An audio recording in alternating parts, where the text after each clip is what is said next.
Hey everybody, how's it going? This is Stargate, this is season 1, this is episode number 6. This episode is called The First Commandment, which is going to be an interesting thing because obviously the first commandment is thou shalt not have any other god but me. But we've seen when the guys have gone through the Stargate in the last couple of episodes that at first they've been perceived by the people who live on these planets as gods because they've came through the Stargate. So whether or not this is going to be one of the guys end up being looked upon as like a deity, kind of like C-3PO when we're on Endor, or whether or not this has got something to do with the Goa'uld, because you know, people do see those guys as gods as well. And it could be along the lines of that. So the fact that there's like all these different kind of routes they could take this one, it is going to be interesting. I'd be very shocked if we end up going through the Stargate and we end up like in this biblical-esque type situation and we're on a planet that is still operating as though they are, you know, alive during biblical times. That would be like crazy because we've already seen some that, you know, operate as though they are still in the system of the culture of the Egyptians and other cultures as well. So it's going to be an interesting one. Let's go.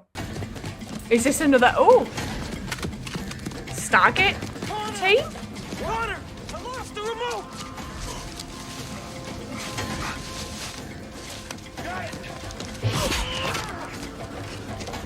Oh shit! Is this going to be like a Mayan Inca? Dude, your friend's not well. Franks, go. Go. Can't take him back through with a dart in him. Oh god, they've got Sontaran helmets. I'm disappointed in you, my son.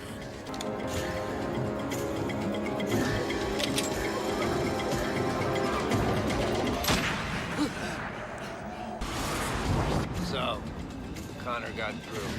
What about this one? Burn him. What?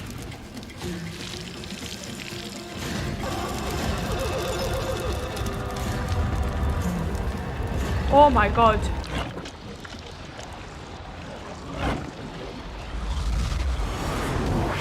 Christ. I'm guessing they've been sent here to figure out what happened. For a planet with a UV radiation as high as this one's supposed to have, the plant life seems to be doing very well. Many Stargate worlds were terraformed by the Goa'uld centuries ago. Okay, let's take I love a bit of terraforming. Before we move out to find SG-9. Can't be that far. I don't know, this Stargate is literally out in the middle of nowhere. I doubt it plays an active role in anybody's culture. Most of them are out in the middle of nowhere. I've pointed this out. Is there a problem, Dr. Carter? No birds. Oh, oh, oh! So there should be a road up here or something, or... Maybe you're already on it. Oh, please don't get lost. Guys? Okay, don't shoot. Very sound advice. He never left. Colonel O'Neill. Lieutenant Connor? Command received your signal 6 hours ago. No one came through. Why? Hansen. Where is he? We need to No, don't. Why? Frakes.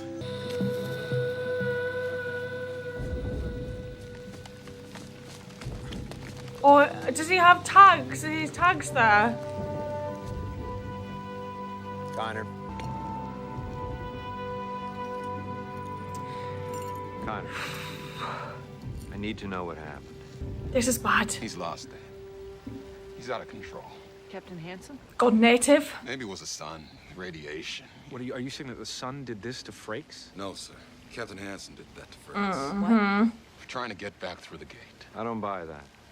Sir, It happened. we were trying to warn Command about what's really going on. The people here, they believe he's their god. Because you came through the Stargate. No, you don't get it. Hansen believes it too. Wow. This is pretty established. They sent SG-1.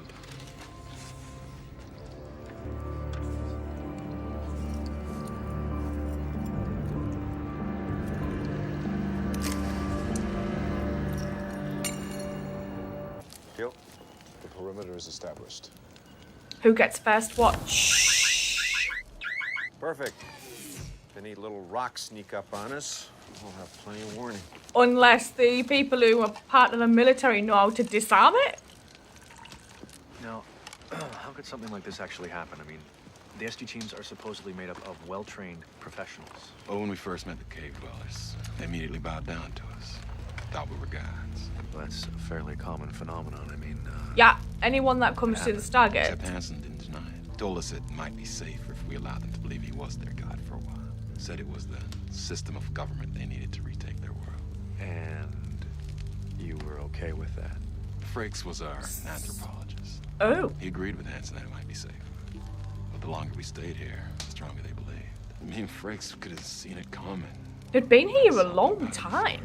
We've only seen, like, the main guys go for, like, a day or two. Got the idea that Hansen was just a man like they were. Did they die? He had them tied to stakes and left out in the direct sunlight. If they lived 7 days, they were allowed back in the caves. Oh, Number of significant biblical events took place over the course of 7 days. I'll take first watch. What are we doing?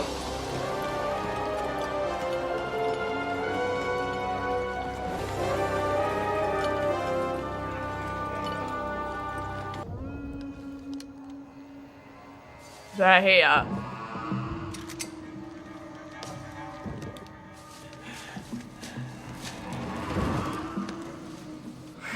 I love how Teal just sleeps while he sits. You sure? Pretty sure.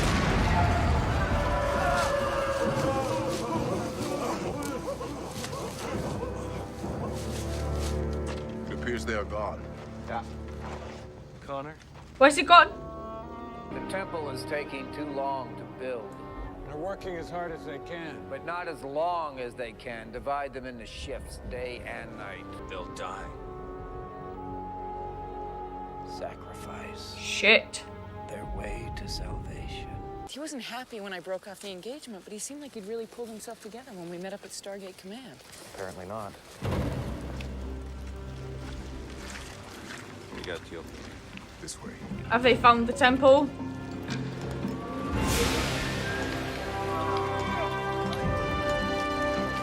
There's someone tied up. Oh.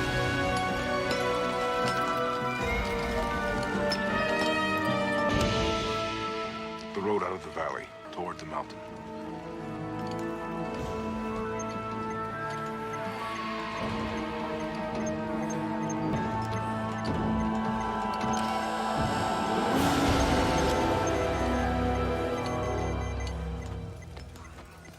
Connor looks bad. There's 2 guards, but Yeah. Daniel.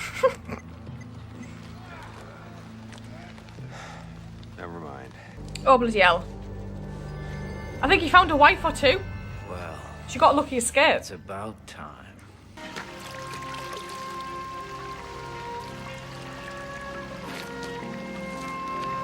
Yeah, you wouldn't win that. I'm sorry, but he must be sweating in that. Going to be magnificent, isn't it? What's the point, Jonas? By the time it's built, there'll be no one left to worship you. Please. Mere survival for these people will require unquestioning faith. Come here. What is A it? machine? It is something I've seen the Goa'uld use. It creates an energy force high in the air. What, protection from radiation, like this planet's sun? The device I saw appeared to turn the sky orange. The cave paintings tell us this. They show this symbol. Have you ever actually seen one of these things he's talking about? Where? Where?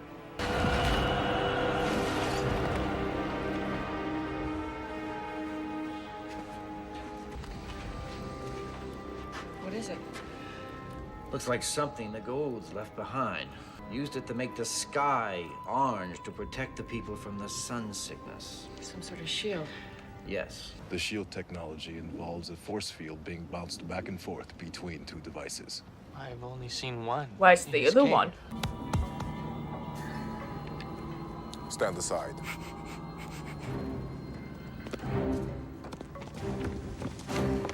What is he going to do?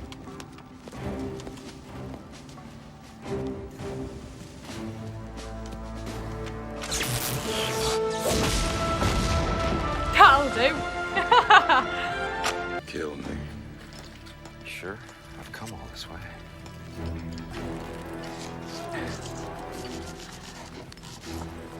Can you walk?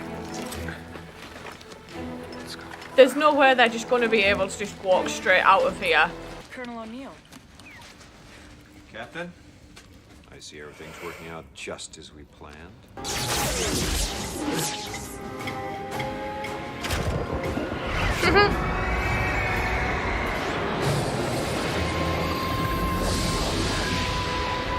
So you can only live in that shield area, basically, to avoid the radiation. Taking you with me.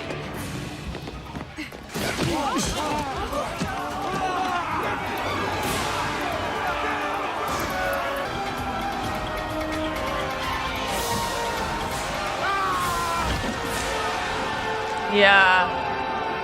I did think there'd be like the odd biblical reference or two in this, but I never expected it to kind of be as biblical as it was. Interesting though, like having these two devices that the Goa'uld left behind, and you basically, if you turned both on, it created this area in which the people, the cave dwellers, could live without being sick and getting sick from the radiation. And we saw how this one guy who'd gone through had just embraced it completely, the notion of them being gods, because they came through the Stargate and wanted to create temples and didn't mind about the sacrifices that were going to be made because of these people dying. Him burning his own soldier was something I never expected. It's crazy to see that this guy had bought into this notion of himself being a god so much that he was more than willing to throw like Jack and anyone else through that Stargate without the iris being open on the other end. And as like Salmon was saying, like if you send them through with that iris being closed, they're going to die. And then as soon as she said that, I thought this guy is going to end up going through the Stargate with the iris closed, and he did. And to see that he was willing to just basically condemn them to a life on this planet in this radiation because he was just going to bury the Stargate because he just wanted that power, he wanted that idolization, was an interesting one. These episodes have been an absolute joy to watch, actually, and I've really enjoyed it. I really like the camaraderie between everybody that is in this. I think it's really nice. It feels natural, and you don't often get that like with a show this early on, and I think that's one of the things that actually makes me enjoy this the most. So it's going to be interesting, like the further along into this that I get, whether or not I kind of continue feeling that way, or if anything kind of throws a spanner in the works or not. But as far as it's gone so far for the first few episodes, I've just enjoyed this tremendously. I'm going to sign off and say thank you, and I will see you guys later, so thank you.